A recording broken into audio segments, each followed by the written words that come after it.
Happy May 14th. No. Happy May 13th. Word up, people. My people. Both of you.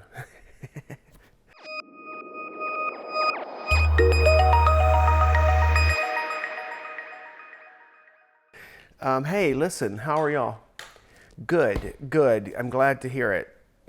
Or, oh, that's too bad. I hate hearing that. Whichever is more appropriate. So it is May 13th. It is a Saturday. Well, for me, it's morning, but it's afternoon. I had a show last night, so I was out late, and I feel a bit crusty this morning. As you can see, I am not crusty. I just got out of the shower. My hair is still wet, and you still smell soap on my skin. It's wonderful. It's wonderful. I really just don't want to go and do anything today. And I have lots of work to do. The first thing I have to do today is to tell you what is going on. Catch you up to date. Get you caught up. Let's just say that. So, some exciting things. The anthology is with my designer right now.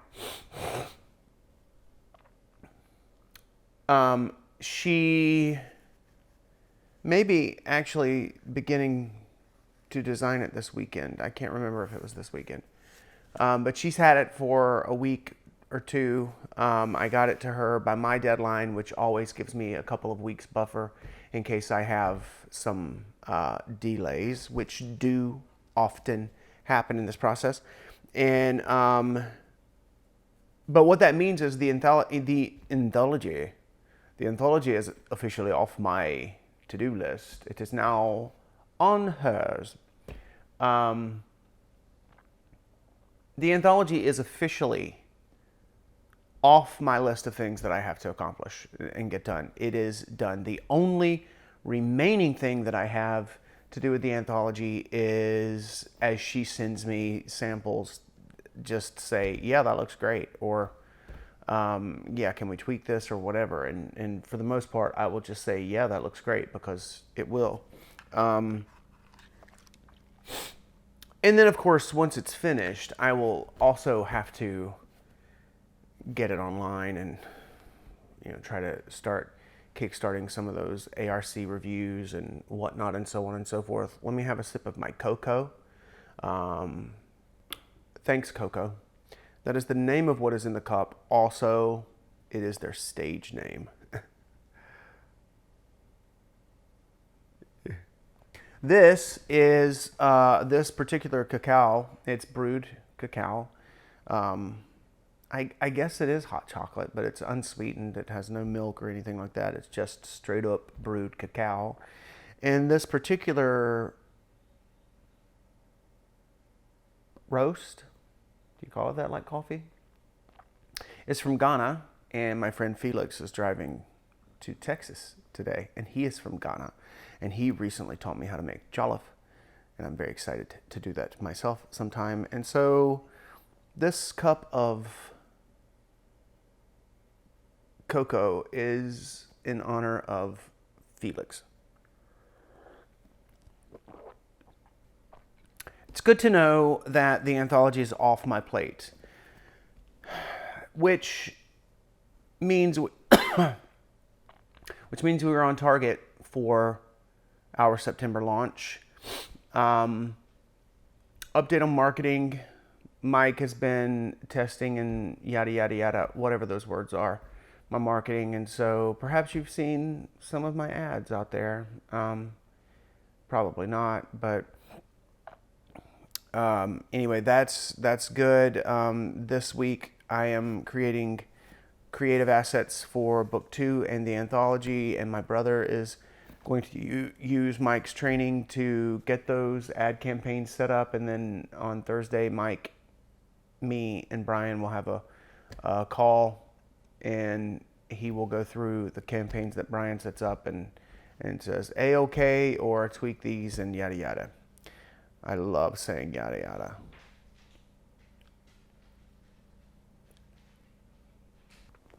Anyway, marketing is happening. Bones, I have pretty much worked through the entire manuscript following Parissa's edits. That is a long, complicated discussion that I could have again about the merits of how strictly I should follow my editor's advice, or if I should see what she says less as advice and more as directives, because I do pay for a developmental edit, and she tells me what she, as the professional editor, sees are problems within the manuscript and how I should fix them. And I see that as advice, meaning some of the things that she asks me to fix, I don't want to fix for one reason or another.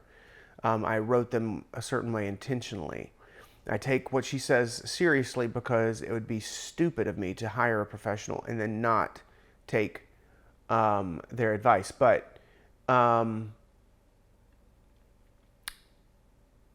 believe that Parissa edits with the intention of broadening the potential audience as wide as we can possibly get it. And I am more interested in fine-tuning my audience so that I can write books for a specific group of people who appreciate the kind of books that I appreciate, and certainly appreciate the kind of books that I appreciate writing. And I know I've said all this before, but I tend to repeat myself. I say that in every video. It makes me so happy. But it's a trade-off, because I don't want it to be such a narrow audience that I don't sell enough books to sustain writing. But I don't want it so broad that I have to then compromise the techniques that I prefer when writing, you know? So it is a bit of a give and take. And even though I feel like she is editing for mass appeal,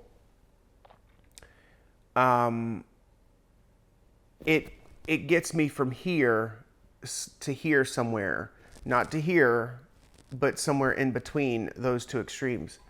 And so that's very valuable. And also, she points out, she finds the issues, the holes, the questions, the things that aren't quite making sense. And I would say 9 times out of 10, I'm sorry, but there was a troll in my nose and I had to get it out. I would say 9 times out of 10, or even perhaps, 19 times out of 20,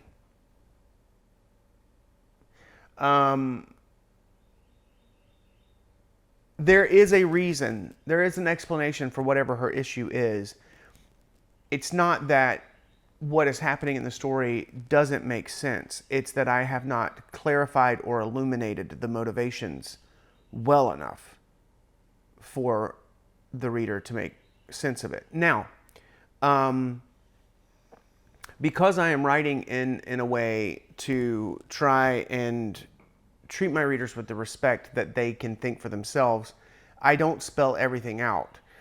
I leave things to interpretation, because that makes for better writing, in my opinion. Again, this is what I'm talking about in those different types of audiences. But at the same time, in doing that, there is a risk of me not quite giving enough information. And so Parissa is very good about finding those things. So there is this trade-off, and there's always a bit of second guessing on my part. Am I doing right by the story? If I followed all of her advice, I do not believe I would do right by the story that I'm trying to tell. But I definitely do not want to intentionally ignore her advice out of some kind of arrogance. So it is a very tricky balance. But it doesn't matter. There's about 33 chapters in Book 3, The Singing Bones. And I've worked through the entire manuscript. I have the final chapter and the epilogue. And the epilogue is pretty much done, because I'm not changing anything with it. I'm just working through her edits, which it will be very quick. because one thing that I have done is if she's cutting sections out, or if she is rearranging the order of some words here and there or something like that, I go ahead and just accept her changes, because in that regard, yes, she definitely would be the better judge. And then when I'm working back through, if I realize something is missing, I can decide if I need to go back in and correct it.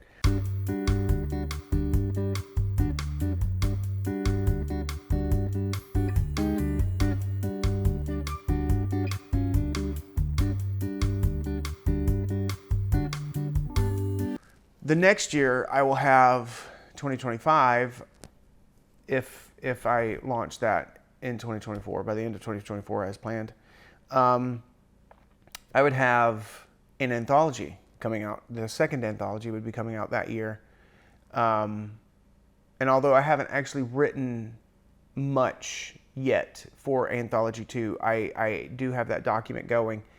And there are, I don't know, let's say 5 scenes or stories that already I plan to tell, that I have percolating for how best to tell them.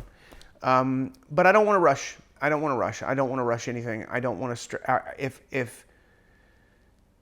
if I do anything that removes the joy of writing and replaces it with stress or anxiety, that is a no. And that would be a good parting bit of advice for you today. Is those things that you do for the joy of it, remember what they are and why they bring you joy, and don't let peripheral issues replace the joy with something else, something negative. Anxiety, stress, being overworked, whatever the case may be. And if, like me, your joy is something that you're trying to parlay into, did I use that word right? Income. For example, I love to write, but I want to write and make money. And publishing in a way that earns money requires a lot of work, a lot of financial investment, a lot of time investment. You have to learn a dozen new skills that are very technical and not fun, or at least not fun or similar to writing. So, there is a balance between the two, but always make sure that you protect the joy itself in what you do. Even if that's starting a small business or running a nonprofit or volunteering or whatever. Exercise. Don't let the achievement or the accomplishments still the joy of the activity. Does that make sense? Good. I knew you were smart. Well, peace out, home skillets. Take care of yourselves. Be good. And love on yourself and love on somebody. Come on. Let's be nice, okay? Let's be nice to each other. So I'm very excited. I'm very excited to bring you the anthology. I'm really happy with where the anthology is. It's still a couple months away. Peace out. Be good. My thumb is not my finger. Whoa. That was deep.